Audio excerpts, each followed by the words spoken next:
If interest rates fall, where should investors turn? In today's episode, we're looking at ETFs to consider if interest rates are cut. Welcome to Get Started Investing, a podcast that helps you make the most of your money. My name is Bryce, and as always, I'm joined by my equity buddy, Ren. How are you going? I'm good, Bryce. Very excited for this episode. Investors are excited. The world gets excited when interest rates are being cut. They do. It seems to be the top of every headline. Big time, big time. We should, yes. I was going to go on a whole thing about how rates are cut when the economy needs a bit of help, and that's actually not a good thing. Let's stick to the positive headlines. And look, the reason we're talking about this today is because the Reserve Bank of Australia met earlier this week and cut interest rates. That's right, Ren. They've cut. There is talk that it's not the only cut. There's more to come. Yes, some of the Australian banks have put out wild predictions about how many cuts we will see. Yes, obviously all predictions. Yes. But it has got us wondering that if that is the case, which ETFs should we be considering and which will stand to benefit if rate cuts continue to happen? Now, before we do, we want to say a massive thank you to our long-term sponsor here at Get Started Investing, who helps keep all of our content free, and that is BetaShares Direct. Yes, thank you to BetaShares Direct. They offer 10 flavors of low-cost, diversified, managed portfolios. So there's one for everyone. And more importantly, $0 brokerage applies to these portfolios. So every time that one of the BetaShares experts rebalances the portfolio for you, there is no wealth leakage in the form of brokerage. You can choose from a range of core multi-asset portfolios, or choose more focused exposure like the passive income portfolio that aims to generate steady cash flow paid monthly, designed for investors seeking income. So head to betashares.com.au/direct to find out more information and to see which one suits your needs. BetaShares Capital Limited is the issuer of BetaShares Direct. You should read the PDS and TMD available at betashares.com.au and consider whether the product is right for you. Investing involves risk. Refer to the PDS for info on other fees and costs. So to start today's episode, Ren, it's important that we contextualize why interest rates matter for investors and the flow and effect that interest rate changes have to all asset prices. Yeah, so interest rates basically dictate the value of the majority of financial assets in the economy. And the reason that is that interest rates set what is known as the risk-free rate.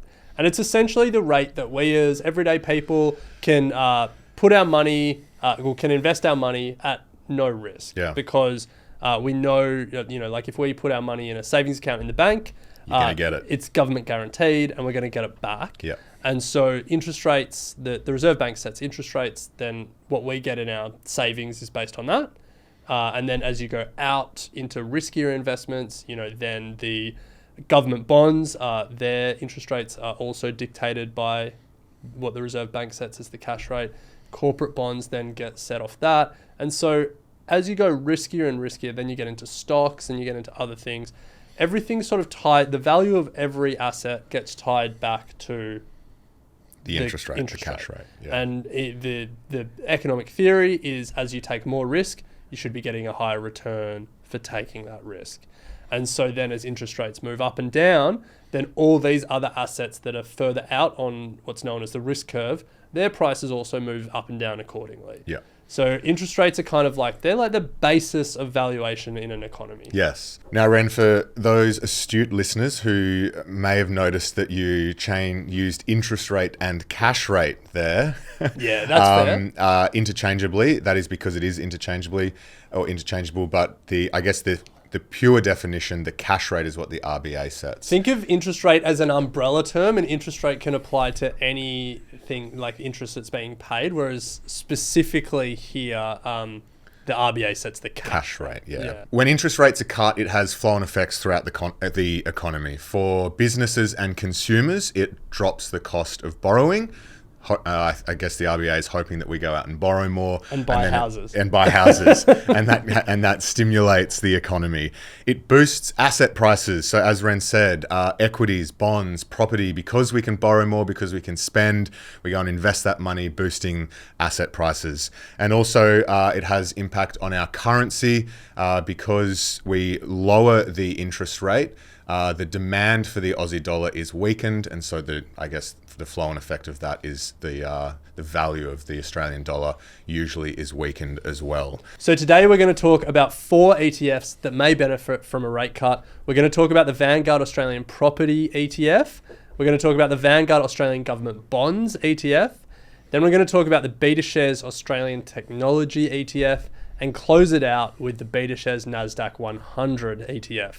So Bryce, let's start with property. Aussies love property, and the Vanguard Australian Property Index ETF may stand to benefit. Absolutely. Ticker VAP, it tracks real estate holding companies or REITs. It's that are listed in the ASX 300. So some of the top holdings are Goodman Group, Centre Group, Stockland, Vicinity, GPT Group. These are large organisations that go out and buy property and manage property portfolios across many different types of property. So why does property benefit from a rate cut? So as I said at the top, when rates are cut, it becomes cheaper to borrow money. So the flow-on effect there is that people can go out, borrow more and buy property. It's pretty straightforward. I guess the servicing cost is then reduced as well. But also rental yields from property become more attractive relative to the money investors can get from essentially putting money into a bank account or from their savings. Yeah. So that's why property benefits. I guess what could go wrong? When rates are cut, it generally does mean that the economy is weak. And so a weak economy may see a fall in the value of everything. Yes. And so just because, rates are cut and we can go out and borrow more money doesn't mean that everyone's going to actually be bullish. Like the economy could be weak. And so you definitely need to consider that. Yeah, okay.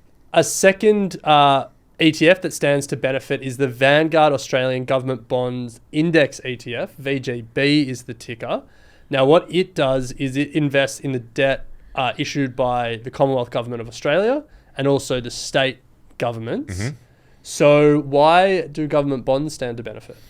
So when interest rates fall, the interest that is issued or that is on newly issued bonds from government, from corporates, falls. So that makes existing bonds and their interest rate much more attractive. So investors are like, we want bonds that have already been issued at a higher interest rate. So let's do a worked example to try and illustrate that point. So let's say interest rates get cut and the government is now issuing bonds that cost $100 and pay 1% interest. Then the existing bond that was already issued before the rate cut that costs $100 and pays 2% interest is suddenly a lot more attractive to potential investors. Absolutely. And those investors that already own that bond that's yielding 2% can say to the investors that are buying new bonds, no, don't buy that 1% bond for $100. Yeah. I can I can sell this to you for anything less than $200 and you'll still be getting a better return. Yeah. And so existing bonds become worth more as rates fall. So one big watch for these ETFs, Ren, is that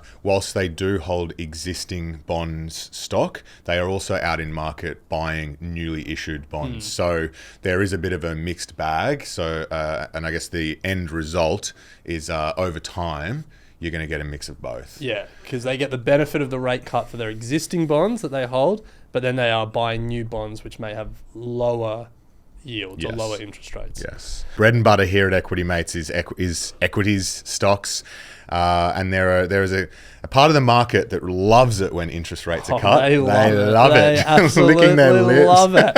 And that is growth stocks. Yes. So we've pulled out the Australian Technology ETF by BetaShares. The ticker is ATEC to illustrate this point. So ATEC tracks Australian technology companies. Some of the biggest holdings are WiseTech, Xero, Promedicus, Computershare, Car Sales, REA Group.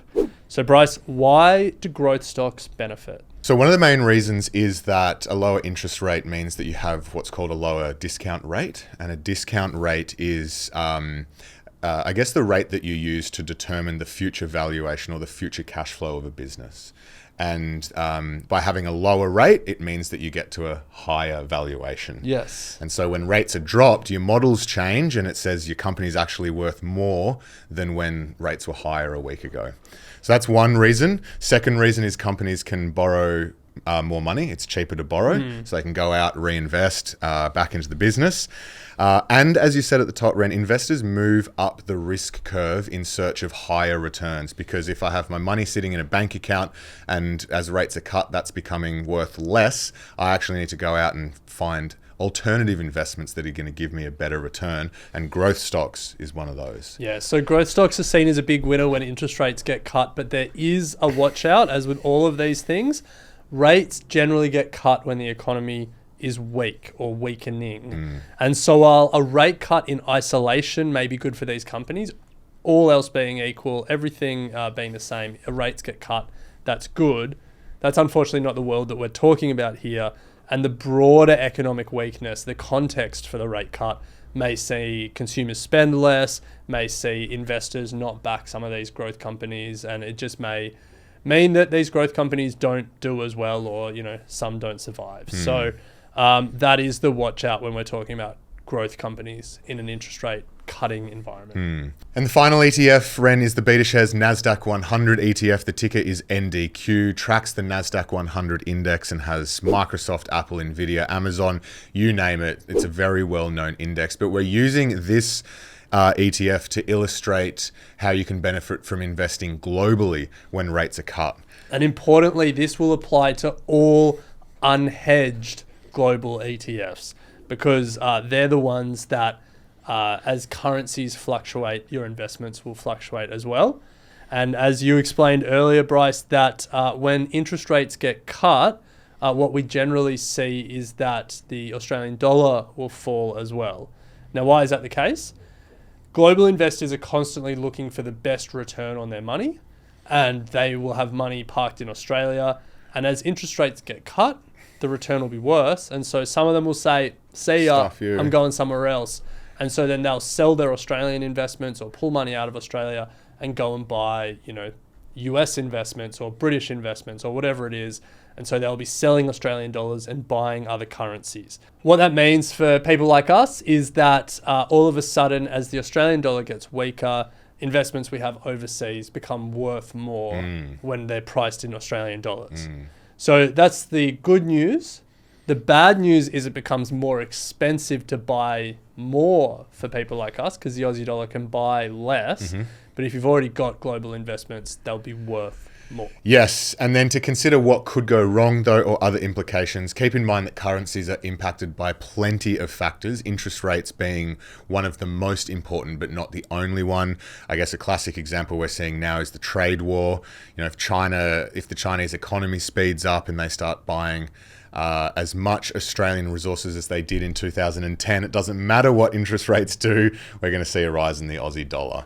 So just keep that in mind, that there are plenty of factors to consider when it comes to currency. Yeah, so that does it for today. Just to quickly summarize, we're talking about ETFs that will benefit when interest rates get cut. And we spoke about 4 key ETFs. We spoke about a property ETF, we spoke about bonds, we spoke about growth stocks, and then we finally spoke about global stocks. So a number of potential investing opportunities for you to do some research on, but hopefully we've helped you get your head around it. If you enjoyed this show, if you want to join us on the journey of investing and you want to keep learning with us, make sure you subscribe wherever you're watching or listening so you don't miss an episode. And make sure you subscribe to our daily newsletter, where we keep you informed with everything that is going on in markets. 6 a.m. straight to your inbox, a dot point of the most important headlines from around the world. There'll be a link in the show note or description below. And we love hearing from you, so please leave us a voicemail with any question that you might have, and we'll make sure that we try and answer it here on Get Started Investing. Well, that'll do us for today. Thanks for watching, Bryce. We'll be back next time. Can't wait.